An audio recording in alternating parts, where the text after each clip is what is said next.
Est-ce que la recette du couscous permet de manger équilibré ou non? Quels sont les pièges à éviter? Quels sont les aliments à surveiller? C'est ce que nous allons voir. Bonjour, c'est Jérémy. Pour vivre une vie en pleine santé, bienvenue sur cette chaîne. Pour ne rien rater les prochaines vidéos, cliquez sur le bouton d'abonnement et la cloche de notification.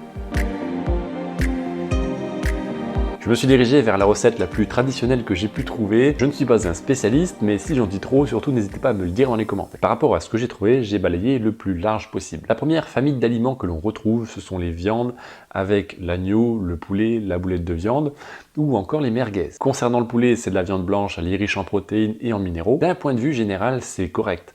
Concernant l'agneau, par contre, c'est riche en protéines également. Et naturellement, il y a plus de matières grasses et des acides gras saturés, des graisses saturées. Il ne faut pas en abuser. Pour la merguez, c'est à peu près le même problème. On a pas mal d'acides gras saturés, du sel qui est en quantité plutôt importante. Et du côté des additifs, on peut en retrouver également si on se dirige vers des solutions prêtes à l'emploi, des solutions du commerce. Bien sûr, si c'est fait maison, il y a beaucoup moins de problèmes, mais attention aux versions du commerce. On rencontre exactement les mêmes problématiques pour les boulettes de viande. Si elles sont du commerce, attention aux additifs alimentaires et à tout ce qui peut être ajouté.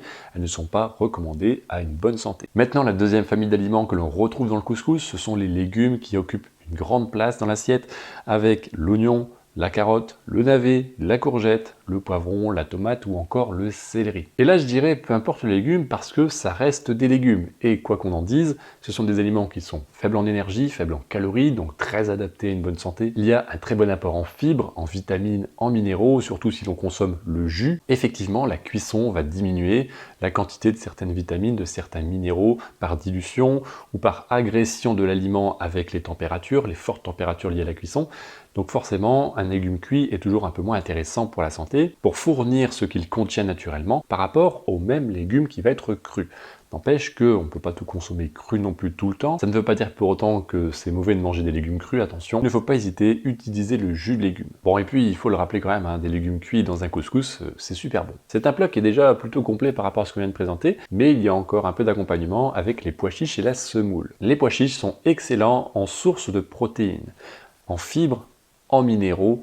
Par contre, attention de bien les cuire, de bien les préparer. S'ils sont encore un peu trop fermes, ils peuvent provoquer des petits soucis de digestibilité, créer de l'inconfort digestif lorsqu'ils vont faire leur chemin dans le système digestif. Concernant la semoule, c'est issu du blé, donc en termes de vitamines et de minéraux, c'est pas extraordinaire. Par contre, je dirais le point le plus important, parce que par rapport à ça, on peut toujours consommer des légumes à côté, ça va très bien faire l'affaire, mais c'est la qualité du blé, de la semoule qui va être consommée, utilisée. De préférence, il faut se diriger vers du bio. Pourquoi? Parce que le blé moderne, on va l'appeler comme ça, il est parfois un peu modifié, parfois un peu transformé pour avoir de meilleures performances, produire plus dans les champs, mais également la partie du gluten est globalement un peu plus agressive que des versions de blé ancien ou de blé non transformé. Aujourd'hui, il y a une vraie différence entre le blé ancien qui n'a pas été modifié et le nouveau blé qui est plus dédié au rendement. Concernant les matières grasses qui sont utilisées, c'est principalement l'huile végétale qui est consommée, avec bien sûr le jus de légumes qui va permettre d'obtenir une sauce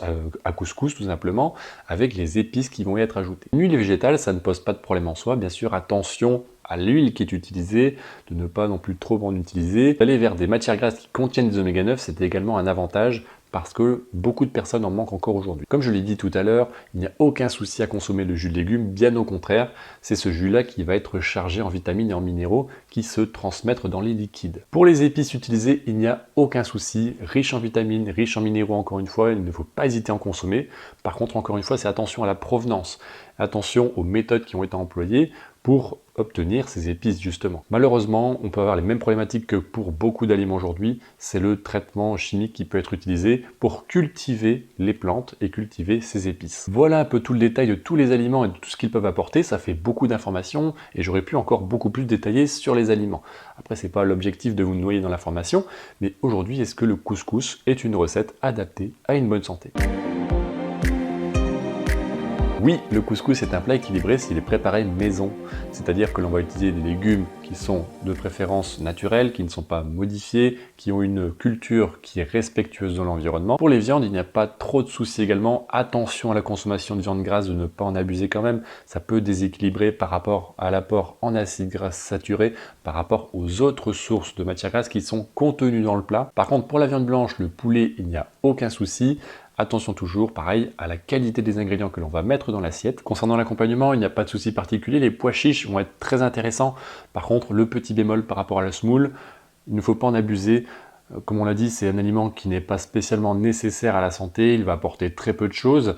Après, c'est assez riche en énergie également, en calories, il ne faut pas exagérer sur la quantité consommée. Clairement, c'est plus intéressant de profiter des légumes en plus qui sont bien préparés généralement et qui ont beaucoup plus de goût et de saveur que de la semoule qui est malheureusement plutôt fade si on ne met pas un peu de sauce. Et pour terminer, pour la sauce, pour les matières grasses ajoutées, les épices, c'est vraiment le plus qui va ajouter la signature au plat, d'un point de vue équilibre alimentaire également. C'est vraiment un atout, il ne faut pas hésiter à en mettre. Quel que soit l'aliment cité dans cette recette, attention à la provenance, de préférence on va aller vers du bio si c'est possible financièrement, ou si vous êtes sûr que la culture ou l'élevage de l'aliment en question n'a pas posé trop de problèmes ou n'a pas été trop dégradé. Il faut bien le rappeler, tout ce que l'on va faire subir à la plante ou à l'animal va se retrouver dans notre corps. Le couscous est équilibré, mais il peut également se déséquilibrer. Si on se dirige uniquement vers de la viande grasse, que l'on ne consomme pas de légumes et juste la semoule avec de la sauce, effectivement là ça va pas du tout aller. Le plat quand il est pris dans son ensemble, il est très intéressant. Normalement c'est pas une recette que l'on consomme tous les jours, mais si vous en consommez régulièrement, attention de ne pas exagérer sur les quantités, ça reste quand même un plat qui est plutôt riche. On va faire attention quand même à ce que l'on mange avant et ce que l'on mange après, en entrée ou en dessert. C'est pas du tout nécessaire parce que le plat est déjà très consistant. Voilà ce que je peux vous dire pour l'analyse du couscous et comment équilibrer au mieux votre assiette. N'hésitez pas à me poser vos questions en commentaire si vous en êtes sur ce sujet ou si vous avez d'autres questions ou d'autres peut-être aliments que j'aurais oubliés. Si vous souhaitez également bien manger à petit prix en gardant le plaisir de manger, n'hésitez pas à regarder en description, vous avez un programme en faire qui vous permet de se diriger vers cette alimentation au quotidien. On se retrouve bientôt pour une nouvelle vidéo et un nouveau sujet. Portez-vous bien et à bientôt.